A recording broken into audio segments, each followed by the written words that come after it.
Olá a todos, meu nome é Igor Aleixo, sou professor de Geografia do Colégio Curso PH e também autor do Sistema de Ensino PH, sistema esse que novamente me convidou para gravar um vídeo a respeito de um assunto novamente polêmico, a atual paralisação dos caminhoneiros e a crise de abastecimento que já ronda nossas principais cidades. Antes de mais nada, senhores, vou fazer de maneira similar ao que eu fiz no último vídeo que eu me propus a gravar para o sistema. Vou tentar ser o mais sintético e o mais didático possível para que vocês consigam de fato entender a geografia por trás das coisas. Dito isso, eu ainda tenho que falar mais uma coisa. Gente, eu vou me ater à geografia por trás das coisas, a matéria, o conteúdo, para que você entenda por que a paralisação atual traz tantos problemas para as nossas cidades. De maneira alguma, eu vou fazer juízo de valor a respeito da greve de uma categoria tão importante para o Brasil, que é justamente a categoria dos caminhoneiros. Para mim, não me concerne, a luta por melhores condições de trabalho é legítima para qualquer categoria. Então, vamos começar a conversar a respeito da greve, da manifestação dos caminhoneiros. Gente, por que isso é um problema tão grande para o Brasil? Antes de mais nada, isso seria um problema para qualquer país do mundo, porque qualquer país do mundo depende de suas rodovias para escoar determinados produtos e pessoas. Agora, para o Brasil, esse problema é ainda maior, porque historicamente, principalmente desde a metade do século passado, nós investimos muito mais no modal rodoviário do que no modal ferroviário, hidroviário, aeroviário, entre outros modais de transporte, que inclusive fariam mais sentido para um país do tamanho continental como é o Brasil. Para você ter uma noção, gente, hoje 60%, mais de 60% das nossas cargas são escoadas, se movimentam interregionalmente com base no modal sobre rodas, no modal rodoviário. Isso é um problema dramático para um país das nossas proporções. Por quê? Porque o modal rodoviário, apesar de seu baixo custo de implantação, ele tem um alto custo de operação e tem um alto custo de manutenção, devido ao alto consumo de combustível. E por que o caminhão consome tão mais combustível do que outros modais de transporte? Principalmente por conta da sua baixa, limitada capacidade de carga.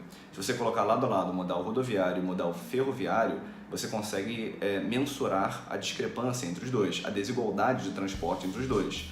Enquanto o modal rodoviário transporta X, a tendência, em alguns casos mais alarmantes, é o transporte ferroviário transportar 100x, 100 vezes a mais. Então, como a capacidade de carga tende a ser maior no transporte ferroviário, inclusive muito maior em um transporte hidroviário, aquele que apresenta os containers dentro de gigantes embarcações, nós temos aí um alto consumo de combustível por carga no transporte rodoviário.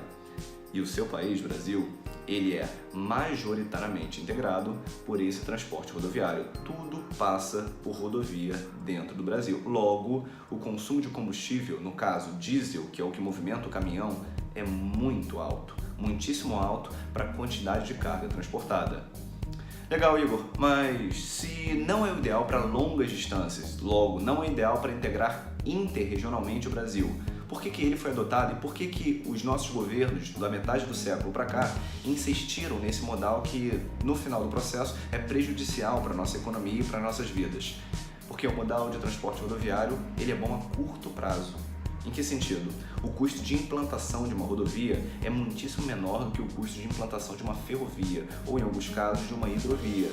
E mais, a rapidez de implantação de uma rodovia é muitíssimo maior, demanda menos tempo do que passar trilho ou instalar um porto que vai receber grandes navios com grandes containers.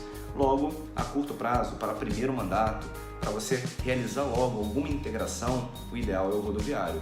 O problema vai a médio e longo prazo, porque esse modal ele precisa de mais manutenção, como a capacidade de carga tende a ser menor, o custo de combustível tende a ser maior, e aí o nosso custo país, o custo para se transportar, para se produzir e comercializar mercadorias dentro da escala Brasil, ele é relativamente maior. Você recebe um produto que é mais caro, também por conta da opção de transporte adotada.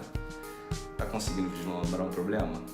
Se o Brasil ele transporta mercadorias hegemonicamente por conta das suas rodovias e os caminhoneiros decidem paralisar o seu trabalho, as mercadorias não circulam bem livremente pelo seu território. Gente, a discrepância é enorme. Mais de 60% da carga transportada no Brasil escoa com base em rodovias. se você tem uma paralisação dos caminhoneiros, 60% das cargas do seu país não chegam ao destino, não chegam ao mercado consumidor, não chegam, inclusive, no âmbito interno, às nossas principais cidades.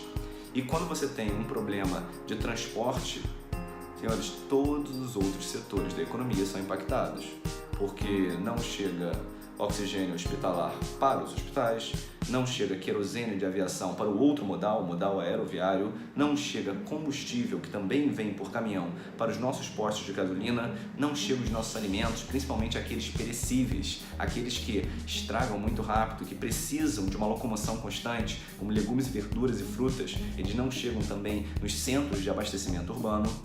Senhores, em qualquer cidade do mundo, uma greve de caminhoneiros seria problemática. No Brasil é mais, por conta da concentração a respeito desse setor.